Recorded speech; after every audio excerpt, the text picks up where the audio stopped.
go to the next slide. Okay. So, so I'll just jump into that. I assume, because I see a lot of different background in the audience, so I would just like to, instead of trying to promote what we do, I would just like to spend a little bit of time to walk through the history of the AI. I think walking through the history is always something inspiring to most of us. So first of all, let's just take a look at how fast the whole AI industry is growing.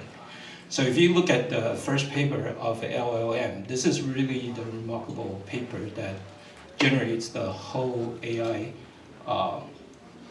paradigm shift in the past several years. The first paper actually showed up in 2017.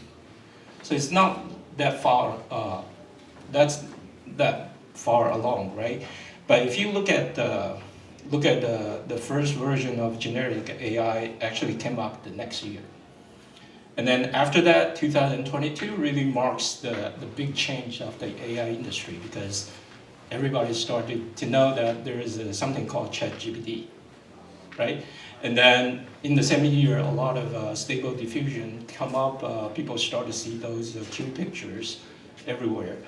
2024, you start to have a multimode AI that not only they can do texting, they can also understand pictures, videos, audios, everything together. And now 2025, we're talking about AI agents. So within very short 7 years, if we start with the paper, and if we start from ChatGPT, only 3 years, we now have more than 10,000 AI startups. And every year we put more than 100 billion into VC, and there are now already more than 36 unicorns in the world. So it's really fast. But if you look at the history of the disruption, these are the disruption that happened in the past thousands of years. The most relevant part that I think some of you probably have seen is the internet, right? There are a lot of other revolutions as well, like mobile, like other search engine, those things. But if you look at the scope of the change, I think AI is comparable to internet.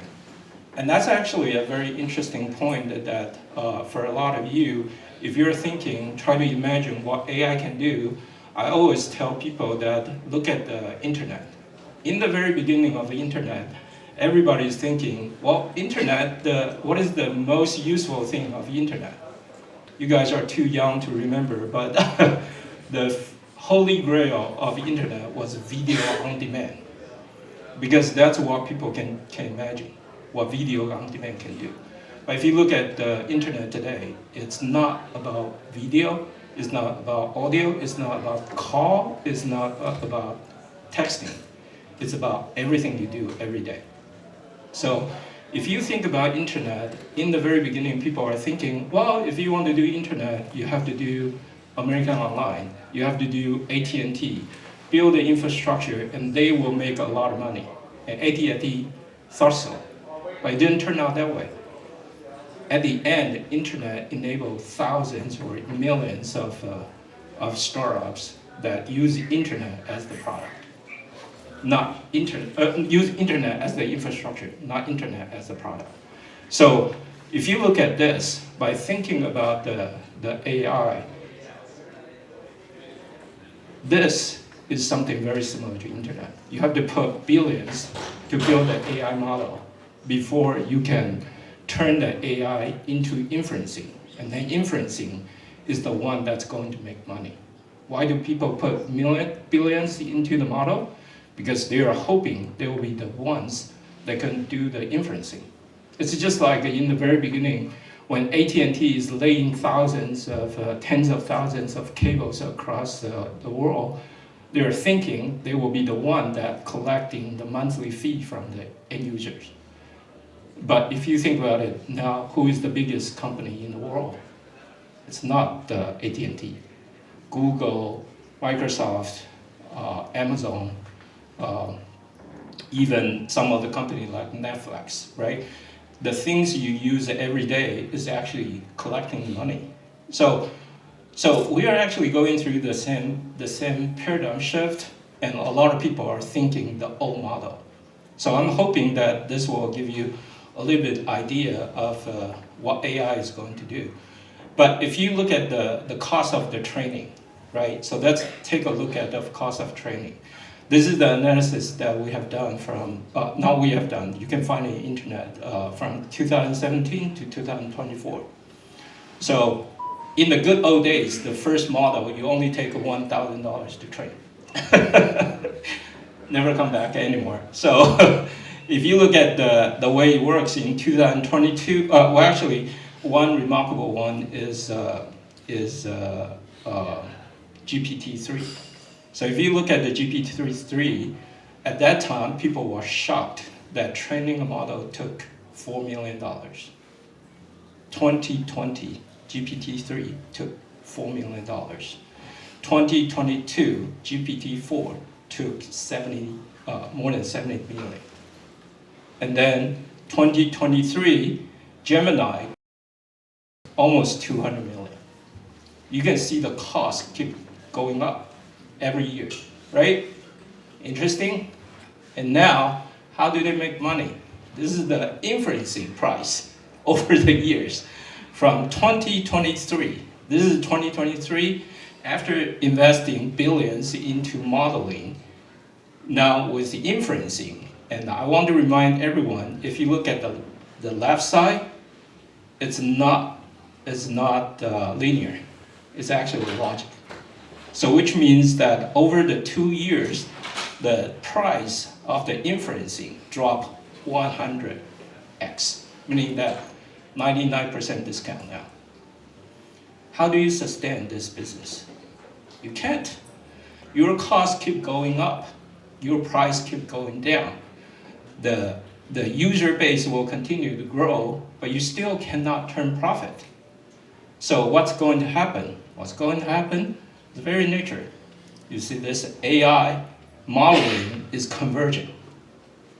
So in 2023, there was a very interesting paper from, I think it's from Semi-Analysis, saying that AI models are racing to the bottom. Because your costs keep going up, your price keep going down, so most of them cannot survive. They have to converge. So you start to see this one, the peak of the model announcement happened in the beginning of 2024. And then after that, keep going down. Okay? So if you are thinking about that, you want to be the next AT&T, think again. Don't jump in. Think about what you are going to do. So why do they keep investing on modeling? Google, Microsoft, Amazon continue to invest in the AI and doing the training. OpenAI, XAI continue to do the training because they believe the winners takes all, unless there is a disruption. So what is the disruption? The disruption happened now is open source AI. So when everybody is doing closed source AI, that going from back to in 2022, the announcement of OpenAI that continue to grow. On the left side is the MMLU, that perception understanding of AI.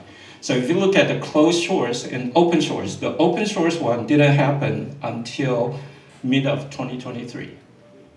When Llama shows up, Facebook released Llama and then shows up as a next generation of AI. If you compare the capability in 2023, it's laughable. It's laughable that OpenAI believes that this is a junk, right? Llama is not going to catch up. But if you look at this one is only up to mid of 2024. So if you do 2025, the DeepSeek, the DeepSeek R1 is probably over the range of closed source. So what does that mean? That means that you're going to have the model that open source model is more powerful than closed source model. Closed source model will continue to generate applications, But now what do people do with the open source model? This is almost like the moment that people start to realize internet is not controlled by AT&T, it's for everybody. Now you enable the inferencing of AI. Okay? So with that, this is the key point. The key point is that what is stopping people from doing the application for AI? It used to be the cost of the model. The cost of the model takes millions, sometimes even hundreds of millions to train the model. But now with the open source model, you can actually start doing inferencing with much lower cost. So I encourage everyone to start thinking a different way. Instead of trying to understand how do I build the next generation model, how do I be the best model in the world, start thinking what can you do with the AI? Because at the end, it's not only the people who have a closed source model, it's the people who start to say, I can create the Amazon with AI. I can create the next generation of Netflix with AI. I can generate the next game with AI. I can generate the next Zoom with AI. Everything you do will be able to leverage AI to do certain things. So if you start thinking about that, that's the starting of the enterprise AI. It's just like the internet, the starting of the internet is consumer. People start to use the internet to send email, to send chat, to send messages, and everybody's thinking, well, if the internet is doing this, then the next one is going to be video. So everyone is thinking, well, the cable company will die. It turns out to be true, the cable company died after 20, 30 years. But the first one that got hurt or the revenue drive away was not the video, it was books. It was groceries, it was other things. Okay, so if you look at the enterprise AI, this is what the marketing survey has done. A lot of people are looking into different functions of enterprises. Many of them can use AI to save money. And we will look into some of the examples, but a lot of them are thinking AI can actually generate more products. So no matter what you do, they're thinking their products can leverage AI to do better service, to provide better user experience. So what can you do with this? If you're thinking about cost saving, every company now can do AI. You use ChatGPT, you can say, write me a meeting minutes, right? How many of you have used OpenAI to do meeting minutes? Oh, good. Many of us have already started. Or read the documents and give me a summary, right? Translate this document for me. This is actually the most useful for me. I do a lot of documents. I have to sign a lot of documents. I have to do a lot of survey. And a lot of time it just showed up in a language that I don't understand. And the best way is to ask ChatGPT that translate this one for me. And you will be amazed how accurately they translate the whole thing, right? And then you can say, write me a blog. I write a blog all the time. I haven't really fully utilized ChatGPT to write a blog, mainly because they write in the same style. So I don't want to do that, but I use ChatGPT to refine the blogs for me. So these are the things that you start to realize that a lot of AI things are not about training the model, it's about using it, right? So there are a lot of examples over here that you can do cost saving, but more importantly is the revenue increase. A lot of enterprises are now looking for ways to use AI to make their products better. So I just talked to a gentleman who is doing sports with AI, right? So there are a lot of things that you can create better customer experience. You can do collaboration, for example, similar to Zoom, right? Imagine what Zoom can do for you is a very simple start by using internet. Now with AI as an assistant, you can take a recording, you can translate it into text. This is easy already. Send you a summary of the meeting, easy to do, right? But then figuring out what other people are talking about in this subject. How do you make this one, the short conversation you have, much easier for people to understand? Finding the support documents, for example. These are simple things, right? Even generating the video for the next video call. These are the things that you can make things much, much easier to use. And these, in the past, most of the enterprises are thinking, well, I cannot do that because I don't have like 200 million to train the model, right? Now with the model, that's an open source model, you can leverage that to do all these things. But then you run into a problem because enterprises are not consumers. Enterprises are limited by compliance check, right? You cannot leak the information. You have trade secrets, you have compliance, you have a liability to your customers. So now you have to really start thinking, what is going to be the enterprise AI? Because that's where, just like the enterprise internet started, okay? And by doing that, I'll give you a stupid example that I did a while back. I use it in this way and I start to realize, well, this might not be a good idea. And then I start to realize maybe I just do a test. So I did a test over here. Let me just... So I say, ChatGPT translate this PDF for me. In the past, have you guys receive a PDF and then you say, oh, I have no idea what's this language, so what do I do with this, right? You cannot print it, you cannot translate it with Google, so what do you do? So I asked ChatGPT, can you translate it for me? So ChatGPT took the PDF and then translated it into English for me, okay? And I started realizing, well, this is really powerful. And I started to realize this is confidential. So I asked ChatGPT, please keep this one confidential. Right? So they say, sure, I'm going to keep it confidential. Then 1 hour later, I come back to my computer, I say, oh, can you just give me a summary of that product? Sure, I'll give you the summary. Here's the summary. So imagine, you're doing the enterprise contract. All these are confidential. You put it on ChatGPT, and then where does it go? I have no idea. You have no idea what it has learned. Someday somebody just happened to know you have a contract with this guy. Do you know this contract? ChatGPT will just tell you, oh sure, here is the summary, right? So in order to do enterprise AI, you really have to start thinking about, I need my own model. Because if I use the public model or closed source model, I really don't know what they are going to do with my data, right? So with that, you need a private cloud to host your model, and then from there, run your own application. So how do you start with this?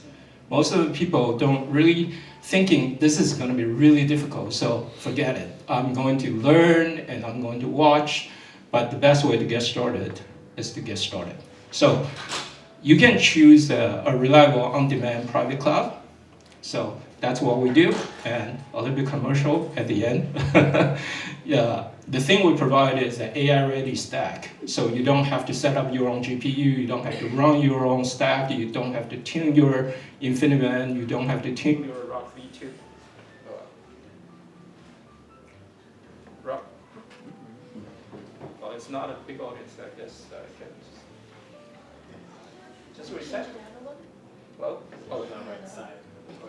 Oh, this one? Oh, no, it's not. Okay, so you can just start with our cloud, and our cloud. How is it different from other people's cloud? It's basically a really private network with the VM protecting all your data, protecting your compute. You have your own model, so you don't have to worry about, hey, someday somebody's going to X my model, my things, because only you can access the data. Okay, and then it's secured with the data protection. Once you pick the private cloud, then you can pick a model. And today, it's really easy to pick a model. We have a customer who used to run Llama 4 for the model, and they think it's too costly, it's too slow. They switch over to DeepSeek a couple of days ago. It works right away. Exactly the same interface, the same API. They just send token to different model. Okay, and then you can launch the services. From then, you can start safely ask your own model to translate the document for you. Right? So with that, we have already started seeing this. Most of the enterprises, no matter what you do, you will need public cloud. You will need CPU anyway. You need an application that can serve your users. Some of them will have co-location because they care about the security of their data. They care about the security of their trade secrets, so they have their co-location, and they even have their own private cloud. So if they have their own private cloud, why do they need their own private AI cloud? Because AI cloud is very different from the private cloud. And I talked to a couple of guys in this summit that if you want to run AI cloud, the biggest challenge you have is power. How do you find so much power to power up your data center? If you want to run it in Toronto, for example, there's so much population over here, so many people over here, they're using power every day. How do you get 1 gigawatts of power for AI? How do you cool it down? And usually, the way we build a data center, we find a place that this is where the renewable energy really matter. So far we built probably 5 or 6 data centers already. 4 of them are in Iceland. So why in Iceland? It's cold. You don't have to cool down the system. And most of the Iceland have volcano power plant. Power plant that draw the geopower from that. Or they have a lot of hydropower as well because in the winter it's covered with ice. In the summer, all the ice melt down. And it will start creating the hydropower, right? So that's what matters. So a little bit of advice for people who are interested in getting started. You can start with your in-house IT. You can do this. You can hire a system integrator, or you can provide an IT service provider. And then you can work with us. We can help you to connect to the right people. We can help you to have dedicated resource and AI engine. And we can have a virtual cloud that with high performance GPU. And we can have an AI ready full stack. You don't have to build your own stack. And these are all on demand that you can scale. So today, if you want to do your own Netflix, you can start with 4 GPU. In the future, when you have millions of users, you could scale to millions. So that's what we do. Okay, thank you.